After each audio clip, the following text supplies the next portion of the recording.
السلام علیکم دوستو، کیا حال ہے آپ سب کا؟ میرے چینل میں آپ سب کو خوش آمدید۔ چلیے آج کی کہانی شروع کرتے ہیں۔ ایک گاؤں میں ایک لالچی انسان رہتا تھا۔ خوش قسمتی سے اس کے پاس ایک عجیب مرغی تھی۔ وہ روزانہ ایک سونے کا انڈا دیتی تھی۔ مرغی جب انڈا دے دیتی تو وہ انڈا لیتا اور بازار چلا جاتا اور بہت مہنگے داموں فروخت کر دیتا۔ چند دنوں میں ہی وہ بہت امیر آدمی بن گیا۔ اب وہ کروڑ پتی بننے کے خواب دیکھنے لگا۔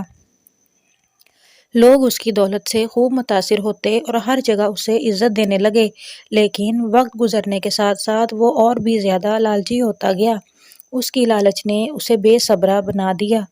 وہ روزانہ ایک انڈا مرغی سے حاصل کرتا تھا، مگر اب اس سے صبر نہ ہو رہا تھا کہ اسے روز صرف ایک انڈا ملے۔ اس نے ایک ہی دفعہ زیادہ امیر ہونے کے لیے ایک ترکیب سوچی۔ ایک دن اس نے مرغی کو ذبح کر دیا تاکہ وہ ایک ہی دفعہ سارے سونے کے انڈے حاصل کر لے۔